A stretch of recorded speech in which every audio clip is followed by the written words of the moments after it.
Au nom du Père et du Fils et du Saint-Esprit, ainsi soit-il, bien chers fidèles, en ce quatrième dimanche après la Pentecôte, que nous pourrions appeler le dimanche où en fait, où commence la longue fête qui célèbre, pour ainsi dire, l'Église, certainement, à la Pentecôte. Nous avons célébré l'Église, nous célébrons l'Église, bien sûr, le 29 juin. Il y a en continuation occasion de dire qu'on fête l'Église, mais après avoir célébré la mort et la résurrection de notre Seigneur Jésus-Christ, son ascension, la Pentecôte, la fête de la Sainte Trinité, le fête du Corpus Domini, le fête du Sacré-Cœur. Voilà que donc nous arrivons au quatrième dimanche après la Pentecôte, qui commence de longues séries de dimanches après la Pentecôte pour arriver de nouveau à l'avant pour le mystère de l'incarnation. Nous pouvons vraiment dire que nous célébrons le mystère de l'Église, comme aujourd'hui même l'Évangile nous parle du mystère de l'Église, dont le symbole est cette barque, ce petit vaisseau qui tantôt, selon saint Matthieu, est battu dans les flots du lac, et tantôt, avec saint Luc, par contre, est objet de cette pêche miraculeuse. Bien sûr, il y avait de l'excitation, il y avait de la terreur, lorsque le bateau menaçait de couler. Pourquoi? Parce que notre Seigneur Jésus-Christ dormait. Mais il dormait pourquoi? Il dort, comme nous disent les commentateurs, pour ceux qui ne sont pas vigilants, pour ceux qui sont douteux dans la foi, pour les tièdes. Oui, à l'époque, les disciples n'étaient pas encore parfaits. Par contre, maintenant, au moment de la pêche miraculeuse, oui, leur foi, leur charité est bien parfaite, et voilà donc les résultats, la pêche miraculeuse. Donc ne sois pas turbé, ce petit vaisseau, dit saint Ambroise, dans lequel navigue la prudence, où est absente la perfidie, où est absente la négation de la foi, où est absent la connaissance de la foi et en même temps sa négation. Par contre, où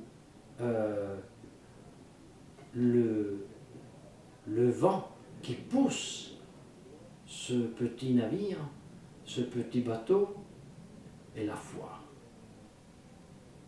Là, il n'y a pas de raison de subsister quelque turbation, quelque inquiétude que ce soit. Comment pourrait être turbé quelqu'un? Comment pourrait être turbé, être dans l'inquiétude, ce petit navicule qui est précédé par celui qui a fondé l'Église? Alors, là-bas, il y avait l'inquiétude où il y avait peu de foi. Ici, il y a la certitude parce qu'il y a la parfaite dilection. Et si il ordonne aux autres de jeter pour la pêche les filets aux seules pierres, il dit duc in altum, va au loin, c'est-à-dire va au loin à scruter les mystères de la foi. Seulement Pierre, il lui dit. Pour nous donner, après une petite explication, une très très grande leçon qui est de première importance, chers fidèles, pour comprendre et pour discerner dans ces temps que nous vivons. Mais d'abord il dit, Qu'est-ce qu'il y a de plus profond, plus grand que la profondeur des mystères divins? Connaître le Fils de Dieu, professer sa divine génération. Bien que notre raison ne puisse pas comprendre ce sublime mystère, par contre, la foi, notre foi, nous permet de embrasser totalement ce mystère. Oui, et s'il ne n'est pas donné de savoir comment il est né, comment il a été engendré, il m'est quand même donné il est quand même il m'est quand même donné de savoir qui il est né. Je ne sais pas, et je ne peux pas comprendre comment il procède de toute éternité du Père par la génération. Ça outrepasse complètement ma capacité de connaître, mais je sais que cela a lieu. Et donc je connais et j'aimais l'auteur de cette génération. Et, comme dit saint Ambroise, si nous n'étions pas présents au moment où le Fils est né du Père, mais nous étions présents lorsque le Père a témoigné de son Fils. Ceci est mon Fils bien aimé, écoutez-le. Voyons saint Ambroise méditer la plume à la main les mystères de Dieu et nous donner une très grande leçon, parce qu'il ajoute, puisque nous ne pouvons pas comprendre avec nos raisons ces grands mystères que par contre avec la foi nous affirmons et nous embrassons, il dit, à qui croire sinon pas à Dieu? Et il ajoute, tout ce que nous croyons, nous le croyons soit parce que nous le voyons, soit parce que nous les écoutons, nous entendons. Chers fidèles, une très grande phrase de saint Ambroise, cueillons-la bien. La vue, pour ceux qui regardent la foi, pour ceux qui regardent l'Église, la vue peut nous tromper souvent. L'entendement, l'ouïe, non. Dans la foi, non. L'ouïe ne peut pas nous tromper.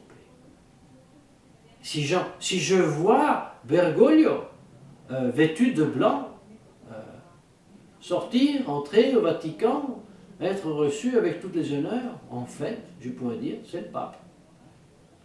Mais quand je l'entends me dire que le feu de l'enfer est une expression littéraire, quand je l'entends avec mes oreilles dire que le dogme c'était une fois mais ne c'est plus maintenant, infailliblement je sais, ce n'est pas la navicule de Christ, ce n'est pas l'Église de Christ. Très important aujourd'hui.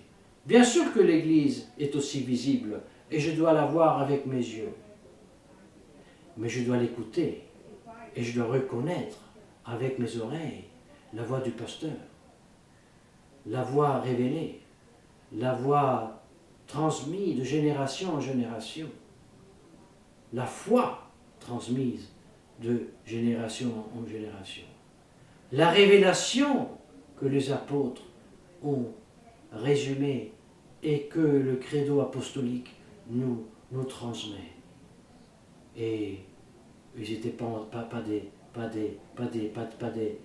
fantaisistes, les apôtres qui imaginaient les choses et qui les inventaient. Ils parlaient des choses concrètes et réelles. Et lorsqu'ils parlent de Jésus-Christ, c'est Jésus-Christ, et ce n'est pas une idée seulement, mais c'est l'idée de la chose qui vraiment a existé, Dieu qui s'est fait homme. La même chose, l'enfer. L'enfer, ce n'est pas une idée, c'est une réalité, un lieu, avec ce feu éternel. Malheureusement, les damnés brûlent en éternité. Alors, si je ne me décide pas à accepter ces mystères, je me juge moi-même. Ceux qui ne croient pas sont déjà jugés. Qui ne croit pas est déjà jugé. Qui refuse la foi ou même qui, et ceci peut-être sans mauvaise foi, professe une autre foi, est jugé dans le sens qu'il n'est plus membre de l'Église. Et s'il le fait avec mauvaise foi, il est déjà jugé par Dieu, certainement. Tant qu'on respire ici sur la terre, il y a toujours la possibilité de se convertir, mais ce sont des choses très, très, très, très sérieuses, très graves. Mais qui nous permettent de comprendre l'horizon du jour, dans laquelle nous prions que les choses de ce monde puissent se dérouler et puissent être dirigées selon l'ordre pacifique de Dieu et que son Église puisse se réjouir d'une tranquille dévotion. Alors on dirait, mais où voit-on aujourd'hui les choses du monde dirigées par un ordre pacifique de Dieu? Où voit-on aujourd'hui l'Église se réjouir d'une tranquille dévotion? On le voit lorsqu'on considère l'état apocalyptique désastreux. Je pense, on puisse dire avec les historiens, jamais eu dans l'histoire, au moins du christianisme et de l'Église, nous pouvons dire, si je considère la chose en Jésus-Christ, engendré de toute éternité par son Père, qui s'est fait homme, qui a vécu sur la terre, qui a souffert la passion atroce, qui a été enseveli et qui a ensuite été ressuscité, eh bien, je peux voir en ce qui est en train de se dérouler, pour ce qui regarde les choses du monde et les choses de l'Église, Jésus-Christ, dans l'agonie, dans la passion, dans la mort, mais aussi dans la résurrection. Et alors, quoi que ce soit, je le vois dans le mystère de notre Seigneur Jésus-Christ. Alors je commence à vivre un peu plus détaché de ce monde. Je cesserai de mettre tout mon espoir pour les choses du monde, dans tel grand statiste qui sera celui qui me sauve du méchant autre statiste, pour ensuite être déçu, parce que je le vois donner la main à celui que, en fait, je répute le grand ennemi. Mais non. Si, par contre, je vois en tout ce qui se passe uniquement, et je cherche uniquement la main et le dessein de Dieu, de son gouvernement, du monde de l'Église, alors je découvrirai partout, dans la douleur, dans l'atrocité comme dans la joie et dans la sérénité et dans le triomphe, toujours notre Seigneur Jésus-Christ. Alors je serai dans la sérénité, que je sois le grand monarque qui chasse les musulmans de l'Europe avec les musulmans, ceux qui les ont emportés ici, je serai dans la sérénité du triomphe. Mais si je suis un pauvre infirmier dans une station perdue de mission, dans un pays lointain, et on me coupe la tête par ces sauvages, eh bien je serai dans la même sérénité et dans la même tranquille dévotion dont parle l'oraison, et je servirai toujours Dieu en Jésus-Christ avec Jésus-Christ. Car, chers fidèles, bien sûr, ce sont des choses faciles à dire, et il faut toute la grâce de Dieu pour les vivre, pour participer à Jésus-Christ, et c'est la grâce que par intercession de la Sainte Vierge Marie, nous demandons à Dieu, au nom du Père et du Fils et du Saint-Esprit, ainsi soit-il.